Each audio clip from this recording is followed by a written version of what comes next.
भगवान श्री कृष्ण जी के अनन्य भक्तों को अनंत सादर प्रणाम। आज दिनांक हो गई है 29 जुलाई 2024। आओ हम सब मिलकर नेपाली भाई बहन नेपाली भाषा में श्रीमद् भगवद गीता के अध्याय 2 श्लोक 50 यानी मंत्र 50 यानी भगवान श्री कृष्ण जी द्वारा इस ब्रह्मांड में दी गई व्यवस्था को समझें। यहाँ किसी धर्म का चक्कर नहीं है, यहाँ प्योर साइंस का चक्कर है। 84 लाख योनियों में किस प्रकार प्राणी, पशु, पक्षी, पेड़ अपनी कार्य को करते हैं, उसी से ये ज्ञान निकला हुआ है। और ये ज्ञान हमें क्या कहता है, आओ हम शुरू करें श्रीमद् भगवद गीता के साथ हरि नाम का जाप।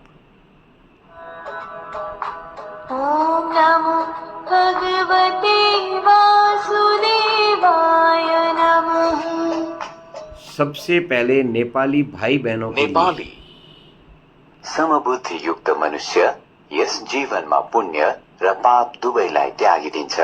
त्यसैले तिमी योग मार्गको अनुसरण गर, किनभने कर्महरूमा कुशलता नै योग हो।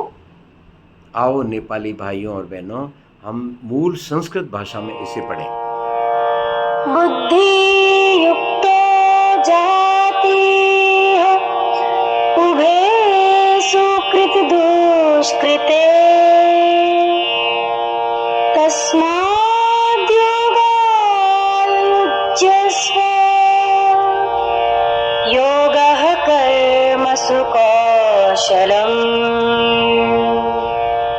बुद्धि युक्त जहाति इह उभे सुकृते दुष्कृते तस्मात् योगाय युज्यस्व योगः कर्मसु कौशलम।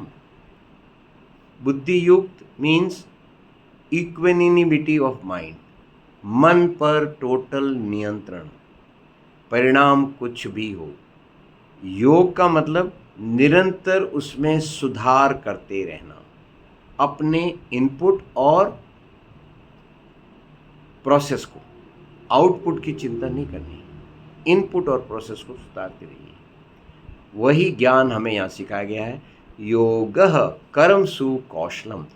नेपाली भाइयों और बहनों, आओ नेपाली भाषा में एक बार फिर से हम इसे समझें। नेपाली समबुद्धि युक्त मनुष्य यस जीवनमा पुण्य र पाप दुवैलाई त्यागिदिन्छ। त्यसैले तिमी योग मार्गको अनुसरण गर, किनभने कर्महरूमा कुशलता नै योग हो। आओ अब हम इसे संगीत की भाषा में समझें।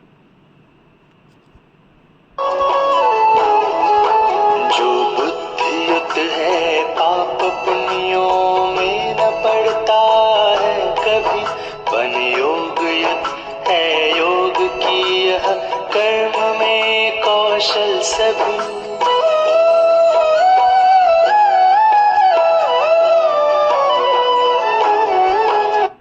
भगवान श्री कृष्ण जी के भक्तों और मेरे नेपाली भाइयों और बहनों, आपकी सुविधा के लिए इस वीडियो के डिस्क्रिप्शन में नेपाली भाषा में ये बात हमने आपके सामने रखने की पूरी कोशिश की है।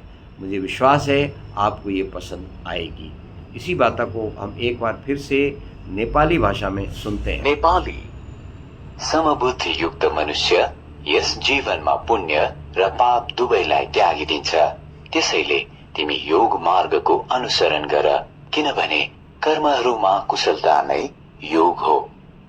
आओ अब हम पूर्ण आहुति देते हैं ओम के उच्चारण के साथ। आप मेरे साथ भी जुड़िए प्लीज। ओम।